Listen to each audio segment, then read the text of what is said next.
네, 반갑습니다. 네, 반갑습니다. 안녕하세요. 네, 오늘 두 아들을 둔 우리 4050을 대표하는 또 한 여성분을 모시고 오늘 이제 부산역 참석하셨잖아요. 그래서 네. 한 여성분을 모시고 좀 인터뷰를 진행해 보려고 하는데 간단히 소개랑 이제 어떤 동기로 참여하시게 됐는지 좀 부탁드릴게요. 저는 아산에서 온 40대 후반 두 아들을 둔 엄마고요.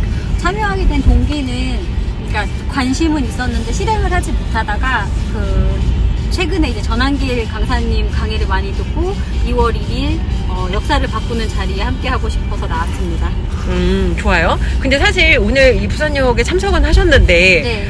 처음부터 이런 입장은 아니었잖아요. 아니에요. 그러니까 굳이 어떤 입장이었냐면 뭐 중도라고 하기는 하나 그래도 저는 솔직히 아닌 건 아니라고 생각을 해서 제가 싫어하는 사람이 있는 쪽으로 응원하진 않고 윤석열 대통령 쪽이긴 했으나 비상계엄 사태하고 되게 원망스러웠었거든요. 왜냐면 갑자기 평화로운 나날이 무너지는 느낌이 가졌고 그날의 공포는 정말 극에 달했었기 때문에 그때는 이해가 안 되고 원망스러운 입장이었고 그런 마음으로다가 이제 유튜브 같은 거를 주로 이제 보면서 사태가 어떻게 되가나 지켜보는 입장이었어요.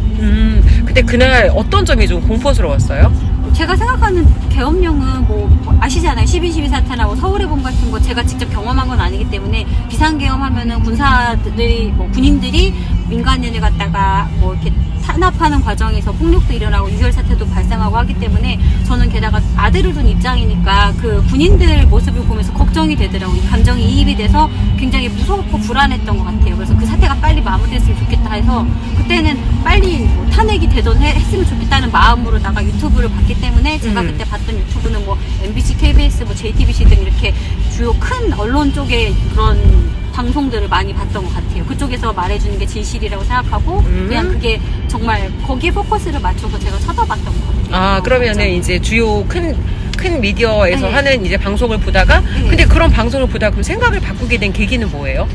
생각을 바꾸게 된 계기는 일단 저희 집안에 이제 강력한 우파 지지자인 아버지가 계시고 지금은 아니지만 과거에는 정말 정반대되는 개념을 갖고 있는 언니가 있었어요. 그렇기 때문에 그 둘이 완전 극과 극이었는데 언니가 갑자기 막 한마디로 말해서 이게 왜 굳이 팔을 나누자면 우파 이렇게 말을 하는데 그쪽에 관심을 가지면서 막 가족 단체 채팅방에 막 정보를 말해주면서 큰일 난다 이런 식으로 얘기를 하니까 언니가 갑자기 왜 저렇게까지 하지? 나는 중도인데 이런 입장으로 다 듣고 있었는데 언니가 올리는 영상을 먼저 봤죠. 그리고 나서 그러다 보니까 이제 알고리즘 때문인지 모르겠는데 하나씩 저한테 다른 유튜브 매체들이 소개가 되는 거예요. 그러는 과정에서 제가 그라운디스라던가 낯서니까 처음에는 이상해서 안 봤어요. 그리고 또 천조국 파랭이님 이런 분들이랑 그리고 왜 떴는지 모르게 전환기 선생님 강의를 듣고 하면서 이제 전환기 선생님 강의 같은 경우에는 그 정치적인 강의보다는 그분의 인생 철학이 담긴 학생들을 위한 강의였는데 저랑은 굉장히 맞는 부분이 있어서 그 상식에 기반을 둔 부분이 저한테 되게 마음에 들었고 제가 생각하는 이상적인 민주주의는 이렇게 통합하고 자유롭고 서로 의견을 존중하고 다름을 이해하고 이런 개념이라고 이렇게 아이디어하게 생각하고 있는데 그런 쪽에서 중도 입장에서 말씀을 하셨지 어느 한쪽에 치중한 듯한 느낌은 안 받았었거든요. 그래서 인생에 대해서 2030한테 주는 쓴소리 교육을 저도 같이 들으면서 공감하고 있던 찰나에 이제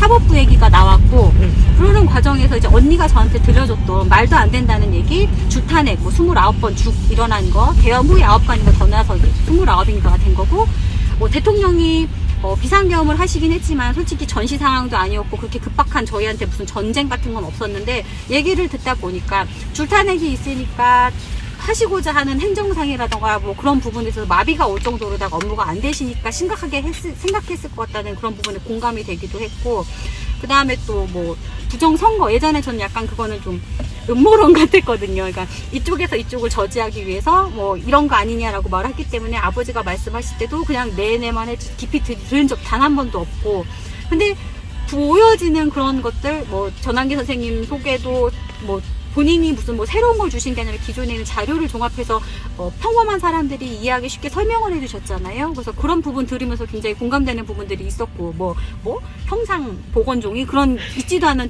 어디서 특허를 낸 건지 알 수도 없는 그런 부분 말도 안 되는 얘기들 그러니까 그냥 상식선에서 정말 상식선에서 평범한 사람이 들어도 저게 뭔 소리야 하는 부분들에 귀를 기울이게 됐고 그리고 또 여러 가지 예산 삭감 같은 거 이런 거 정말 하나도 모르던 건데, 예산 삭감 같은 것도 뭔가 일을 하고자 하면 주어진 돈이 있어야 그걸 가지고 뭔가 행정을 펼치는데, 대통령에 대한 예산도 100% 삭감, 그 영원으로 만들어 버렸다고 하는 부분에서 삭감이 아니라 아예 없어졌다는 부분, 그리고 뭐 경찰들이 뭔가를 이렇게 그러니까 공무 수행하는 데 있어서 필요한 그런 부분도 없애버렸고, 그리고 군인들이 이제 아들을 둔 입장이니까 군인들이 전체적으로 월급이 인상된 거 참 잘 됐다고 생각을 해요. 왜냐면 정말 한참 그 많은 거를 이룰 수 있는 나이에 희생하고 하는데, 그 부분에 있어서 뭐 만족스럽진 않겠지만 어느 정도 금전적으로 도움을 줄 수 있는데, 그 부분들보다 위에 있는 약간의 좀 직급 있는 분들에 대한 그 예산을 삭감했다니까 그 부분 이해가 안 되고, 가장 이해가 안 되는 거는, 그러니까 간첩이 있다고, 그러니까 예전에 막연하게 생각을 하긴 했는데, 설마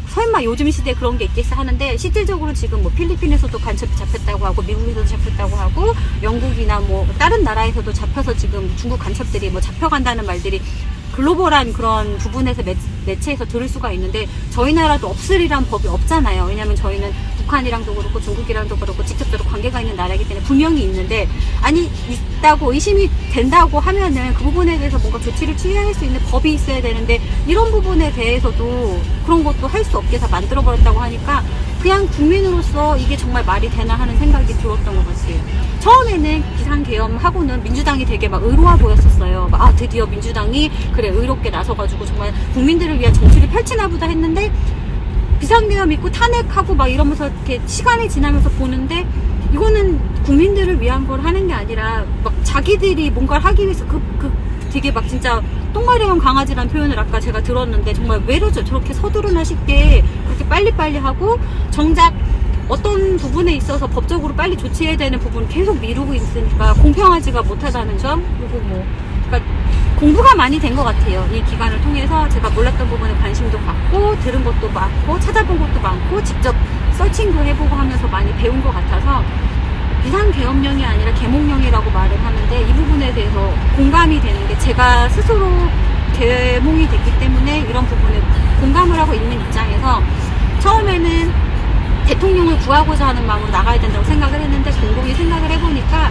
제가 집회에 나온 이유는 저를 위해서 나온 거예요. 왜냐면 저는 아까 말씀드렸지만 40대 후반으로서 70년대 후반에 태어나서 그 나라가 성장하는 과정을, 그러니까 예전에 보릿고개 지내신 어르신들만큼 겪진 않았지만 제가 살면서 변화를 많이 겪었죠. 저는 20세기와 21세기를 살아가고 있고, 밀레니엄도 겪었고, 격동이 70년, 80년, 90년, 2000년대를 지내고 있는데 나날이 행복했던 것 같아요. 그래서 요즘에 제가 느끼는 거는, 아, 내가 정말 대한민국을 사랑하고 있고, 나는 이 자유민주주의 국가에서 살고 싶구나라는 생각을 했고, 오늘 집회에 나와서 제가 느꼈던 거는 정말 잘했다라는 생각이 들었고, 오늘 나온 게 작은 힘이지만 정말 크게 도움이 됐으면 하는 그런 욕심도 생겨서, 오늘로 인해서 더욱더 윤석열 대통령님이 석방되는데 더 큰 힘이 되었으면 좋겠고, 앞으로도 미흡하지만 그래도 작은 힘이나마 보태고자 하는 마음이 들었던 하루인 것 같습니다. 너무 좋아요. 그러면 마지막으로 4050 분들 중에서 이제 아직 자기 먹고 사는 거 바쁘고 나한테 직접적인 피해 없고 관심 없고 나는 몰라 이런 분들 솔직히 되게 많거든요. 그런 분들한테 좀 한마디. 그런 분들 어떻게 좀 깨워놔야 될지. 일단 들어보시면 좋겠어요. 일단 누군가한테 소개를 받으실 거예요. 분명히 있을 거야. 이것 좀 들어봐라고 하면은 쉽지 않다는 거 알아요. 왜냐면 가장 측근이 그러면 더 듣기 싫거든요. 저도 그랬고, 측근 말은 오히려 안 들어. 저도 언니 강의 듣고 언니 말 굉장히 공감을 하는데, 솔직히 말하면 전환기 선생님한테 되게 너무 인간적인 멘토 이런 걸 느꼈기 때문에, 언니도 너무 훌륭하죠. 근데 이제 조금 한 다리 건너서 들으면 더 도움이 되더라고요. 그러니까 만약에 주변에 소개를 하시고 싶으시면은 직접 얘기하시는 것도 좋지만, 들어보셨을 때 상대방의 성향이랑 맞아서 이 친구가 만약에 세게 말하는 게 좋아 그러면 세게 말하시는 영상을 갖다가 좀 도움을 주시고, 부드럽게 말하는 걸 좋아하면은 조금 찬찬하게 교양적으로 말씀하시는 분의 그런 정보를 날라주시면 좋을 것 같고, 일단은 조금 열린 마음으로, 왜냐면 지금 지지율이 10%였다는데 지금 50% 넘어서 60%를 향해 가고 있다면, 뭔가 변화가 있다면 뭔가 있는 거니까, 그런 관점에서 이상하다라는 생각으로 한번 들어봐 주셨으면 좋겠어요. 그러면 저 같은 경우에도 제가 하나도 모르고 국회의원들 이름까지 뭐 헌재부터 시작해서 제가 이런 걸 언제 알았겠어요. 근데 단기간에 이런 게 막 교육이 돼서 흡수가 되더라고요. 근데 아마 저뿐만이 아니라 많은 분들이 지금 이러실 거예요. 아마도 그쵸? 비상계엄 터졌을 때 불안해서 잠 못 자신 분들도 계셨지만 이상하다 싶어서 들어보다 보니까 이 말이 맞는 것 같아. 왜냐면 상식에다 놓고서는 보면서 그리고 공정하게 비교를 하다 보면은 뭐 어느 쪽이 그러니까 좌우를 떠나서 지금은 대한민국이 정말로다가 어떻게 정말 무너지느냐 안 무너지느냐를 놓고 보면은 대한민국을 사랑하는 국민으로서 어떻게 해야 되는지 A랑 B랑 고르라고 하면은 확실히 뭔가를 지금은 고를 수가 있는 것 같거든요. 그 다음에 뭐가 더 좋고 하는 거 다음 문제인 거고 지금은 일단은 대한민국을 구해야 되는 우리가 그런 위치에 있는 것 같고 늦으면 안 될 것 같아요. 나중에 그때 내가 그렇게 했었어야 되는데 후회해봐야 시간은 이미 가버렸기 때문에 빨리 버스에 올라타야 되는 것 같습니다. 네, 좋습니다. 지금까지 저희 둘째 동생과의 인터뷰였습니다. 손 한번 흔들어 주세요. 감사합니다.